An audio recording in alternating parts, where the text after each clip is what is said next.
샬롬 샬롬 샬롬 샬롬. 하나님 사랑합니다. 여러분 주 안에서 사랑합니다. 오늘 잠언 21장 말씀 1절에서 10절까지 말씀입니다. 왕의 마음이 야훼의 손에 있으니 마치 본물과 같아서 그가 임의로 인도하시느니라. 사람의 행위가 자기 보기에는 모두 정직하여도 야훼는 마음을 감찰하시느니라. 공의와 정의를 행하는 것은 제사 드리는 것보다 야훼께서 기쁘게 여기시느니라. 눈이 높은 것과 마음이 교만한 것과 악인이 형통한 것은 다 죄니라. 부지런한 자의 경영은 풍부함에 이를 것이나 조급한 자는 궁핍함에 이를 따르니라. 속이는 말로 재물을 모으는 것은 죽음을 구하는 것이라. 곧 불려다니는 안개니라. 악인의 강평은 자기를 소멸하나니 이는 정의를 행하기 싫어함이니라. 죄를 크게 범한 자의 길은 심히 구부러지고 깨끗한 자의 길은 고득이니라. 다투는 여인과 함께 큰 집에 사는 것보다 옥막에서 사는 것이 나으니라. 악인의 마음은 남의 재앙을 원하나니 그 이웃도 그 앞에서 은혜를 입지 못하느니라. 이렇게 되어 있습니다. 나무를 베서 시장에 내다 팔므로 생계를 이어가는 랍비가 한 사람이 있었습니다. 그 랍비는 시간을 좀 더 절약하고 수고를 덜기 위해서 좀 무리를 해서 나귀 한 마리를 사들였어요. 그래서 그의 제자들이 좋아라 해서 그 나귀를 끌고 시냇가에 나가 나귀의 몸도 씻기고 물도 먹이는데 나귀의 목에서 다이아몬드 언어가 튀어나왔다고 합니다.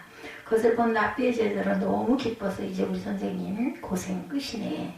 그리고 학문을 가르치는 일에만 전심전력하시게 되었다 하고 기뻐서 그 소식을 랍비에게 가서 알립니다. 그때 랍비는 반가워하는 좋은 것이 아니라 제자들을 나무라면서 그 다이아몬드를 나귀의 먼저 주인에게 갖다 주어라 그렇게 야단을 쳤다고 그러죠. 그때 그의 제자가 랍비에게 말하기를 이 나귀는 선생님이 사신 것이니까 그에서 나온 것은 선생님 것이 되는 것이 당연하지 않습니까? 항의를 합니다. 그때 랍비가 하는 말이 나는 나귀를 산 것이지 다이아몬드를 산 것이 아니다. 내가 산 것만 가지는 것이 정당하지 않겠느냐 이렇게 말했다는 일화가 있습니다. 저와 여러분이라면 이 랍비 어떻게 이 랍비의 말을 어떻게 해석하시면 여러분은 어떠실 것 같습니까? 두말할 것도 없이 나귀는 나귀의 현재의 주인의 내 것이라는 주장하실 분들이 계실 겁니다. 아니면 여기 랍비처럼 내가 산 것은 나귀이지 내가 산 것만 가지는 것이 마땅하다라고 하시는 분이 계실 수도 있습니다. 이 이야기 속에서 우리는 무슨 의미를 찾아야 할까요? 우리 성도와 성도 아닌 자들의 구별을 과연 어디서 찾아야 할까? 교회에 나가는 것과 교회에 나가지 않는 것으로 나눌 수가 있을까요? 물론 그렇게 볼 수도 있습니다. 그러나 그것은 정확하지가 않죠. 일상생활 중에 자기의 개인적인 이기심의 노예가 되어 살아가는가 아니면 자신에게 손해가 된다 할지라도 타인과 공동체의 이익과 진실함을 선택할 것인가 이게 여기에 있습니다.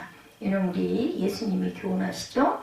아마도 개인적인 극도의 이기심의 주님을 아셨다면 주님은 십자가를 버리셨을 것 같습니다. 그리고 만백성을 위해서 아니 제자들을 위해서 군림하셨겠죠. 그러나 그분은 십자가 지는 것을 원치 않았어요. 이것이 그분의 개인적인 이기심이죠.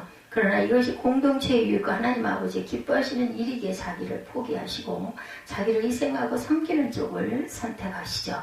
바로 이 점이 크리스찬과 비크리스찬의 차이라는 것을 우리가 생각할 줄 알아야겠습니다. 이런 관점에서 볼 때 현대 교회들과 그리스도인들이 세상의 지탄을 받고 손가락질을 받는 것은 어찌 보면 놀랄 일이 아니라고 봅니다. 왜냐하면 그런 모습들이 없기 때문이죠. 오늘 본문 잠언에서 우리는 이 부분에 대한 도전을 새롭게 받고 다시 한번 그리스도인다운 모습으로 접근해 가기를 시도해야 합니다. 오늘 본문에 보면 하나님이 우리 인생들의 주권자이심을 증거합니다. 우리에게 주권자로서 하나님을 우리에게 보여주시는 것은 우리 인생들의 생사화복의 주권자이신 그분의 뜻을 따라 나를 포기하고 그에게 초점을 맞추려고 하시는 것이죠. 인생이 언제가 가장 행복할까요? 여러분들 생사화복을 주관하시는 절대 주권자에게 순종하고 사랑하고 살 때가 가장 행복할 때라고 믿습니다. 언제 인생의 위기가 닥칩니까? 두말할 것도 없이 생사화복의 절대 주권자이신 하나님의 말씀에 불순종하고 미워하면서 살 때가 가장 불행한 지옥과 같은 삶이라고 할 수 있을 것이죠. 오늘의 말씀을 보면 우리 인생들이 하나님께 순종하며 사랑하며 하나님과 좋은 관계를 맺고 살 때가 안정되고 풍요롭고 복됩니다.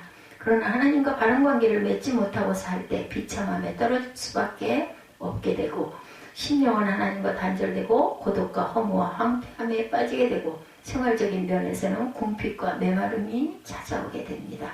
우리가 그 같은 인생이 되지 않게 하기 위해서 오늘 우리에게 자문의 지혜를 베풀어 주신 줄 믿습니다. 우리는 하나님의 손에 맡기는 생활을 해야 돼요. 1절을 다시 보면 왕의 마음이 야훼 손에 있음이 마치 보의 물과 같아서 그가 임의로 인도하시느니라. 예, 모든 주권이 하나님께 있다라는 뜻이죠. 심지어 왕의 마음까지도 야훼의 손에 있다고 말씀합니다. 우리 하나님은 전지전능하시고 무소부재하시고 못하는 것이 없으시고 모르시는 것이 없으시는 분. 천지만물이 다 그에게서 나오고 그로 말미암고 그에게로 돌아가게 되어 있습니다. 그러므로 온 인류는 그를 찬양할 수밖에 없고 그분을 두려워할 수밖에 없다라는 거죠. 우리 하나님은 사람의 외모만 보시는 분이 아니고 우리의 심령과 골수까지도 아십니다. 우리의 마음과 생각과 뜻을 감찰하시죠. 공중의 새도 하나님의 허락 없이는 떨어지지를 않습니다. 마치 농부가 자기 논에 물꼬를 터놓으면 물이 그 수로를 향하여 들어가기도 하고 물꼬를 막으면 물이 들어가지 못하는 것처럼 이처럼 하나님은 당신의 손길에 의하여 인생들의 마음과 생각과 뜻이 조절된다는 거죠. 이렇게 하시는 분은 상천지하에 유일하게 오직 창조주 만드신 분의 주권이죠. 하나님입니다. 그러므로 우리 인생들은 우리 여호와 하나님을 두렵고 떨림으로 공경하고 복종해야 할 것입니다. 하나님께서 말씀하십니다. 너의 행세를 야훼께 맡기라. 그리하면 너의 경영하는 것이 이루어지리라. 너의 길을 야훼께 맡기라. 저를 의지하면 저가 이루시고 내 의의를 빛같이 나타내시며 내 공의를 정오의 빛같이 하시리로다. 야훼 앞에 잠잠하고 참아 기다리라. 자기 길이 형통하며 악한 꾀를 이루는 자를 인하여 불평하여 말지어다. 10편 37편 5절에서 7절에 증거합니다. 불평하지 말라는 거죠. 야훼 앞에 잠잠하고 참아 기다리라. 저가 자기 길이 형통하며 악한 꾀를 이루는 자를 인하여 불평하지 말라. 이 사실을 인정하고 사는 성도들은 늘 하나님의 능하신 손 아래 겸손한 생활을 하게 됩니다. 특별히 소유한 것이 별로 없는 사람들이라도 그렇게 해야 함이 당연하거니와 다른 사람보다 좀 더 많이 소유하였다고 생각하는 사람일수록 더욱 이 정신을 가지고 살아야 할 것입니다. 그 이유는 모든 것이 하나님께 속한 것이기 때문이에요. 내 것은 없습니다. 그렇죠? 내게 주신 건강, 물질, 권세, 재능, 지식 등 모든 것이 다 하나라도 내 것인 것이 하나도 없다. 주님의 것을 내 것인 양 그것으로 악을 행하고 남용하고 유기하고 태만이하고 교만하여 가지지 못한 자들을 멸시하거나 그 위에 군림한다면 하나님께서 가만히 계시지 아니하실 것이라는 거죠. 4절에 보면 눈이 높은 것과 마음이 교만한 것과 악인의 형통한 것은 다 죄니라. 우리에게 있는 것은 하나님께 잠시 맡겨주신 것이에요. 그렇죠? 근데 눈이 높은 것을 두고 마음이 교만에 행한다면 이처럼 큰 죄가 없다라는 것입니다.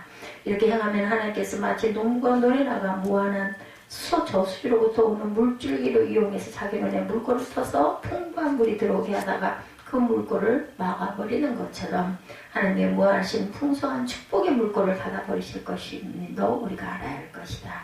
그러므로 야고보 장로는 권면하기를 하나님의 능하신 손 아래 겸손하라. 베드로전서 5장 6절이죠. 이렇게 하나님의 절대 주권으로 사는 것을 인정하는 성도들이 어떻게 돼요? 첫째는 모든 염려를 하나님의 손에 맡기는 생활하며 살게 됩니다. 모든 염려를 주님께 맡기고 믿음으로 주님께 맡기고 믿음 안에 거하며 사는 것. 아무리 이 세상에서 악한 자가 잘되고 불의를 행하는 자가 아무 일이 없다 해도 그것까지도 하나님께서 심판하실 줄 믿고 하나님의 손길에 맡겨야 될 것이라는 거죠. 둘째는 영적인 일도 우리 하나님께 맡기고 염려하지 말아야 되겠다. 우리가 바로 살려고 때로는 결심을 하죠. 이제는 열심히 충성하려고 명세를 합니다. 이제는 세상별 끊으려고 이를 악물고 주목을 쥐어다 봅니다. 그러나 그렇게 잘 되질 않아요. 그래서 내 인생이 너무 공고하여 탄식이 나고 절망감에 빠질 수도 있습니다. 그럼에도 낙심치 말고 좌절하지 말고 힘으로도 되지 아니하고 능으로도 되지 아니하니 하나님의 능하신 손에 붙들리기를 기도하며 힘을 내야 되겠다. 로마서 7장 24절입니다. 한번 하나님의 자녀된 자들은 절대로 버리심이 없는 줄을 믿고 확신을 가지고 다시 일어서야 하겠습니다. 셋째, 물질에 대한 염려도 주님께 맡기자. 염려치 말아야 합니다. 왜냐하면 하나님께서는 자기의 아들도 아끼지 아니하시고 우리에게 내어주신 분이십니다. 우리는 우리 성도들의 이 부분을 굳게 붙들고 가야 할 줄로 믿습니다. 이것보다 더 확실한 증거가 없죠. 그렇다면 무엇을 안 주시겠는가? 공중의 새도 하나님이 먹이신다고 말씀하죠. 들어있는 들꽃도 하나님께서 입히시거든. 그쵸? 하물며 너희 미랴 말씀합니다. 예, 근데 왜 우리를 모른 채 하시겠는가? 마태복음 6장 31절에서 33절이죠. 그러므로 하나님의 절대 주권을 인정하는 성도의 삶은 빌립보서 4장 6절 이하의 말씀과 같이 아무것도 염려하지 말고 오직 모든 일에 기도와 간구로 너의 구할 것을 감사함으로 하나님께 하리라. 그리하면 모든 지각에 뛰어난 하나님의 평강이 그리스도 예수 안에서 너의 마음과 생각을 지키시리라. 말씀하신 대로 그 말씀 붙들고 하늘이 무너져도 요동치 마시기 바랍니다.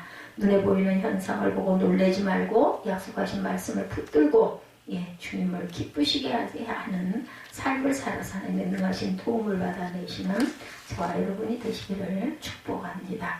주님의 절대 주권을 인정하는 사람은 하나님의 눈으로 사는 생활을 살아갑니다.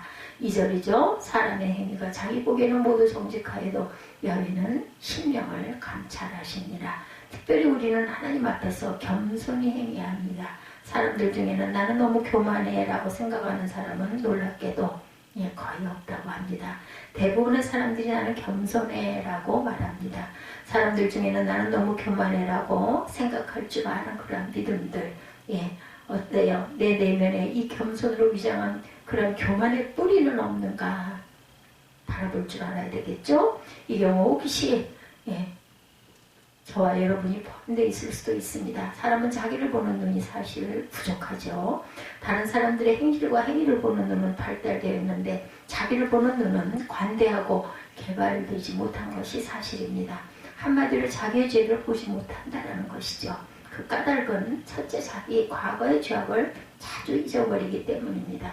둘째 자기도 언젠가 그러는 거에 그런 죄와 실수에 빠질 수 있는 인간이라는 사실을 인정하지 않으려고 하기 때문이다. 셋째, 아무리 우리가 의로워도 하나님 앞에서는 죄인일 수밖에 없다는 것을 모르기 때문에 아니면 잊었기 때문이다.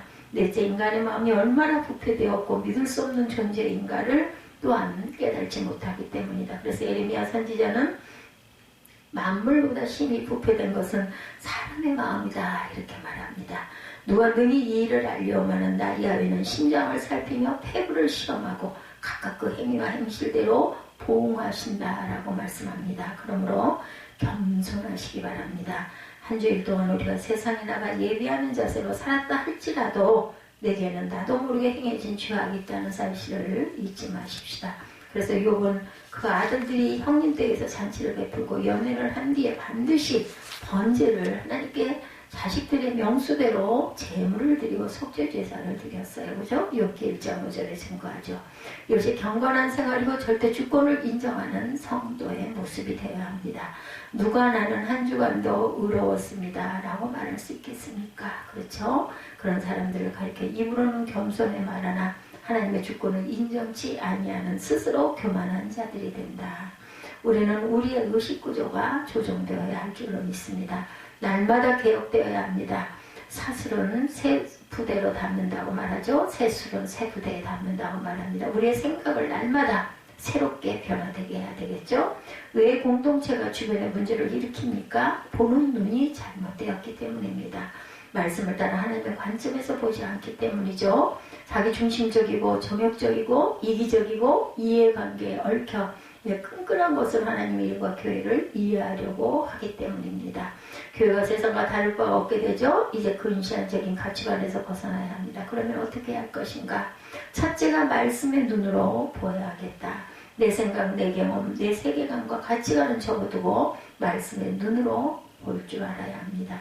누구든지 하나님의 말씀 앞에 서지 않으면 자기를 알 수 없고 자기를 모르고는 자신의 부족함을 알 수 없어서 결국은 다 양과 같기에 각기 제 길로 갈 수밖에 없다는 것인데 그 길이 망할 길이라는 데 문제의 심각성이 있다라는 거죠.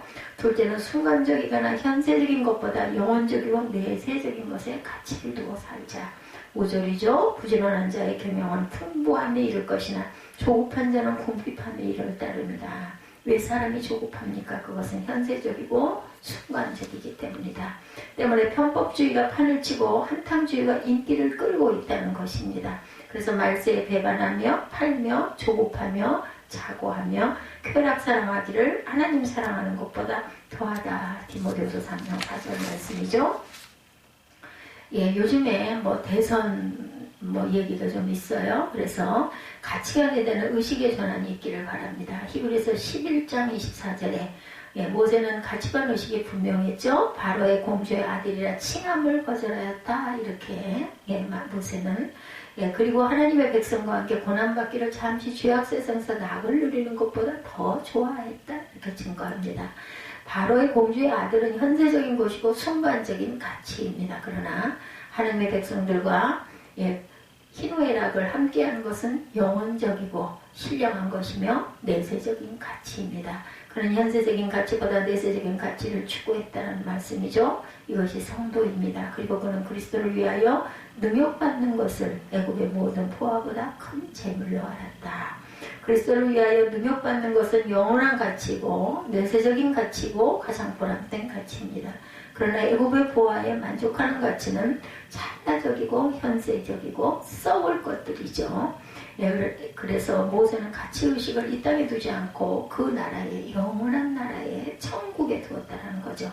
아브라함도 그랬습니다. 바울도 그랬습니다. 우리 성도들의 가치의식과 수준이 좀 달라져야 되겠죠. 이 세상에서 누구 좀 더 인정을 받느냐 신경을 곤두세울 때는 이미 지났습니다. 누가 더 사랑을 받느냐는 시대는 지났죠. 누가 더 주도권을 잡느냐는 문제 또한 별 볼 일 없는 것입니다. 저와 여러분이 우리나라의 정치판을 날마다 보면서 정말 어떻게 보면 좋아 안타까워하죠. 발등에 불이 떨어졌는데 밥그릇 싸움을 하고 누가 주도권을 잡느냐 하는 싸움에 새우등이 터지는 그런 시대. 더 슬픈 것은 이런 모습을 보고 개탄하면서도 여전히 우리도 속한 공동체에서 그 버릇을 버리지 못하고 있다라는 나의 모습. 이제는 일하는 사람이 주인이죠. 자기를 희생하는 사람이 큰 자이고 하나님 앞에서 얼마나 진실한가의 문제입니다. 감히 투명하다는 말은 떨려서 우리가 할 수가 없죠. 왜냐하면 투명한 사람은 주님밖에 계시지 않기 때문입니다. 의인은 없나니 하나도 없다 말씀하죠. 그러나 나의 삶에 하나님께서 기뻐하시는 삶인가에 가치를 두고 사시기 바랍니다. 디모데전서 6장 10절에서 10절을 읽어봅니다. 돈을 사랑함이 일만하게 뿌리가 되나니 이것을 사모하는 자들이 미혹을 받아 믿음에서 떠나 많은 근심으로 자기를 찔렀도다. 오직 너 하나님의 사랑아 이것들을 피하고 의와 경건과 믿음과 사랑과 인내와 온유를 쫓으며 믿음의 선한 싸움을 싸우라. 영생을 취하라. 이를 위하여 내가 부르심을 입었고 많은 증인 앞에서 선한 증거를 증거하였도다. 이제는 참된 가치를 추구하며 살자는 거죠. 이 땅에 있는 취한 것으로 싸우지 말고 예민 반응 보이지 말고 당신이 정한 하나님의 사람이라면 추구하는 것이 달라야 한다라는 경고입니다. 하나님의 사람으로 의를 전심으로 추구하고 있으니까 의를 추구하는 일에 실패할 때 마음이 상하십니까? 경건함을 위하여 얼마나 여러분은 자기를 절제하고 희생하고 자신을 투자하고 계십니까? 아무리 바쁘다 하지만 주님을 사랑한다고 말하면서 주님을 위하여 30분, 아니 10분도 할애하지 못하는 나의 영성에 대해서 어떻게 생각하십니까? 그리고 믿음으로 사십니까? 믿음으로 살다가 손해를 보았을지라도 감사하십니까? 정말 우리 속에 사랑이 있습니까? 인내를 추구하고 온유함에 몸부림치며 선한 싸움에서 피를 흘리며 영생을 취하며 영생을 취한 자의 삶이 있는가에 대한 우리의 의식은 과연 어느 정도인지 하나님의 주권을 인정하며 사는 성도는 가치의식의 전환에 승리할 줄로 믿습니다. 마지막으로 하나님의 마음을 기쁘시게 해드리는 삶을 살아야 합니다. 3절이죠. 의와 공평을 행하는 것은 제사 드리는 것보다 여호와께서 기쁘시게 여기시느니라. 여호와의 주권을 인정하는 사람의 삶은 그렇게 복잡하지 않습니다. 단순합니다.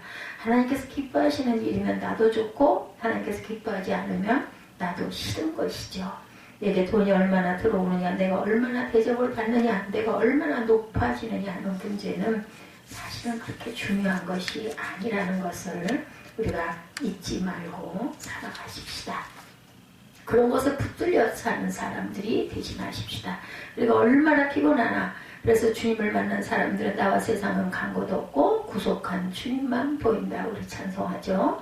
하나님을 기쁘시게 하는 삶을 말하자면 참으로 많이 말할 수 있을 것입니다. 그 중에 중요한 것은 의와 공평을 행하는 것이죠.